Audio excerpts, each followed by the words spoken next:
Today I'm talking with a gentleman from out of Scotland. This is a friend of mine and also a musician and a producer and a really cool cat that I've never met in person, but we've gotten to know each other over the internet. We're doing some projects together, and we'll find out more about him right now. He's on the line. I think he's in Edinburgh. Are you there, Gogs? I am indeed, Derek. How are you doing? Great, man. I can hear you real well.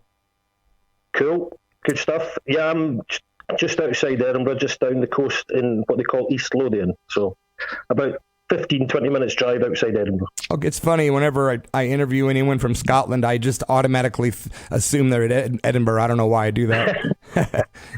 It's no problem. Yeah, and here in Oregon, everyone assumes I'm in Portland, even though I'm 5 hours south of Portland, but they all think, oh, you're in Portland, Oregon, eh? I'm like, no. It looks a wonderful part of the country. I'm looking forward to coming over, hopefully with Pat sometime. Well, yeah, that leads us right into it. You know, Gogs has been a musician for Excellent. many. When did you start playing music, Gogs, in your life? Probably about 13, self-taught myself the guitar. I played piano a little bit before that, but I'd got two brothers and a sister that were quite into music, and I think I was a little shit, to be honest, but I didn't keep my practice and stuff, so I sort of just turned away from it and let them go on with it, and then just picked up a guitar one day and just started practicing and took it from there. So about 13. Wow. So would that be back in the 70s? It would be, about 1979 to be precise. Wow. 1980, around about then. Okay, Yeah. because you told me previously that you have met Pat McGlynn, a mutual friend of ours, and of course, legendary rocker. You met him when you were like a teenager still, right? I think it was about 19 when I met Pat. It must be about 1985, I think. It was a band we played in at the time called Fool's Gold. The manager of the band knew Pat, and Pat had a recording studio, and that's how I met Pat. We went up to record some songs at Pat's studio, so that was the start of my friendship with Pat. So yeah, a long time ago now. Wow, you guys have known each other for ages. A long time, yeah.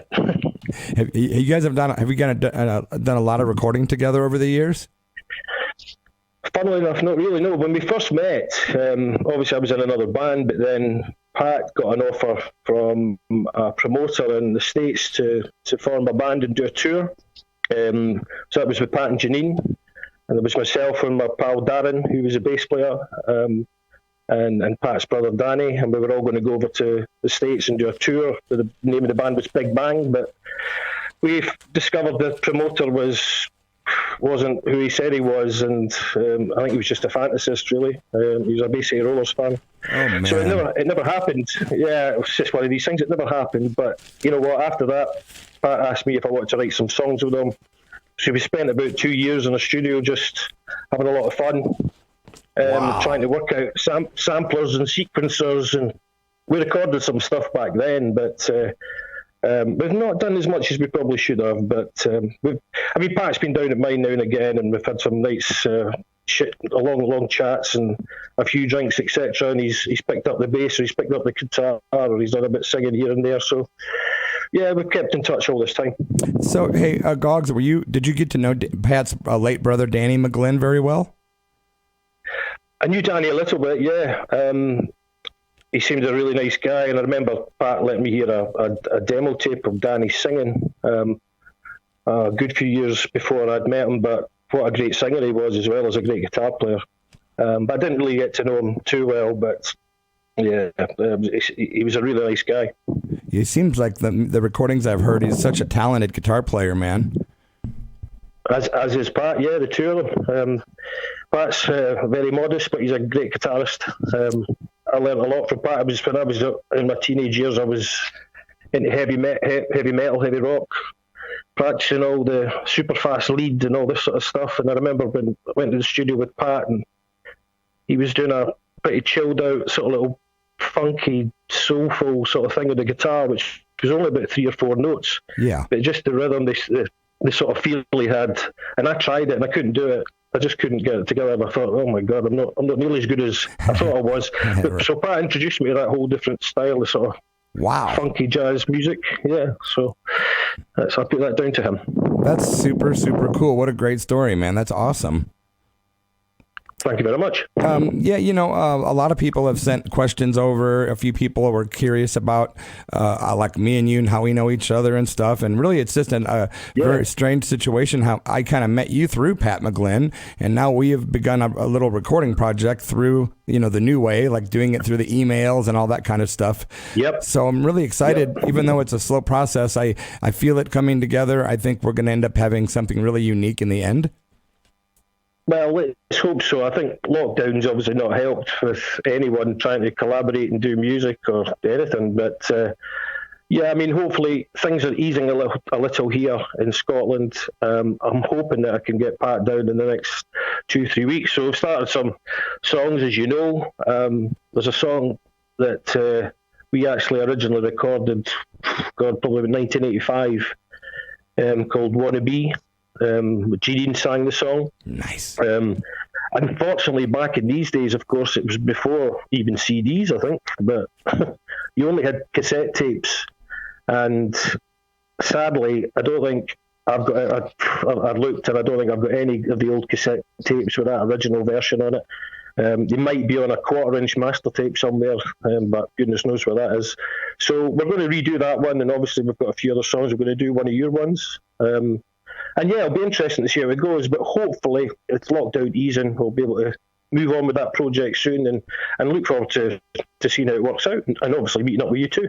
Yeah, I'm really excited to get over there. I'm getting my passport, man, April 5th, so things are starting to move on my end, and I've been I can get the vaccination very soon as well. I know Pat's got his vaccination, so Gogs, I'll be seeing you soon. Yeah, man. Excellent. Look forward to it, Derek. You were telling me that who else have you worked with besides Pat and stuff? Like, you were working with one of the guys that ended up singing for Genesis. Is that right or no? Yeah, no, that's right. His name is Ray Wilson. He's a singer. Ray was a singer in our band Fool's Gold for a couple of years. I can't even remember when. It must have been late 1980s. And he ended up joining, I don't know if you remember Stiltskin. Sounds familiar. Yes. Yeah, I think they sort of came to fame. They had the Levi's jeans advert and the song. I can't even remember what the song was called, but it was a hit, #1 here anyway. And then as a result of that, he got picked to replace Phil Collins in Genesis. Oh. I think he's a big star in Europe now, Ray. Wow. And he was a great singer. So yeah, I worked with him a wee bit. Trying to think of anyone else. I worked with Ted McKenna, the drummer, who's been Alex Harvey band. Oh, you're nice. Alex Harvey, huh? Yeah, Michael Schenker, Womack. Ted McKenna, he died a couple of years ago, sadly, but what a drummer he was. He was fantastic. So I joined a band called Highlander. I think about 1990, they had a record deal. They were a sort of Celtic rock band. I don't know if you've ever heard of Runrig. I don't know, but I love Celtic rock. It's a lot. Yeah, so Highlander were a Celtic rock, so they did an album called Born to Be a Warrior, which was all about Scottish history. So we did that, and Ted McKenna was a drummer on the record. So I met a lot of nice people through that, and we toured all over UK. We headlined at the Lorient Festival in Brittany in France in 1990. Wow. So it was good fun, did all that sort of stuff. Met John Martin, but I was recording with Highlander as well. That was pretty cool. Yeah. And actually, another thing that's just come to my mind, Highlander was actually formed by a guy called Alan McLeod, who was actually in the Bay City Rollers at one point. Wow. I don't think he was in the lineup that obviously got fame, but he was in the Rollers at one point, I'm sure, as well. What era would that have been? 60s or later 80s? Or? I think he was a bit older than me, so I reckon it must have been the 60s or maybe early 70s. But it was obviously before they became world famous. So one of our regular listeners and a friend of mine, Karen Lee in Rhode Island, America, she wanted to know if you ever got to meet the Bay City Rollers back in the day or at all. Do you know what? I didn't. And it's funny because I remember being a few years younger than Pat. He'll not thank me for saying that, but we obviously knew who the Bay City Rollers were. But no, I didn't get to meet any. And it was when I met Pat for the first time. It's funny because as soon as I sort of saw his face, I thought, oh God, yeah, I recognise him. I recognise him from somewhere. But yeah, I mean, there's not many people obviously get to be in a successful band that had the sort of mass hysteria that the Rollers had. Beatlemania, Roller Mania. Yeah. There's not many others. So yeah, I mean, I think it must have been some ride that he's had part in his life, but. He's a great guy, and we've been good pals for a long, long time now. That's awesome, man. Did you ever get to meet the infamous Mr. Patton? Thankfully not, by all accounts. No, I'm pretty glad I didn't get to meet him. A lot of dodgy people in the music business all over, I suppose, especially back then, and he was certainly up there with the best of them. Yeah, I just had to ask. No, thankfully I didn't get to meet him. Yeah, that was another question from one of the listeners. Gogs, I was checking out your SoundCloud. You've got an awful lot of killer music available on there, man. Thanks very much, Derek. It's very kind of you to say so. I've got hundreds of songs, to be honest. I've been into doing home recording for a while, and so I had a studio set up in my house, which wasn't great because I had kids who were young at the time, but I've managed to build a studio in my purpose-built studio in my garden now, so it's all soundproofed and it's great. I practically live there. I occasionally pop inside to get something to eat, and that's about it. You got to come up for air once in a while, man. Exactly. But yeah, I mean, I've just always got music in my head all the time, just trying to lay down ideas. Some work, some don't, and that kind of thing. So yeah, that's my thing.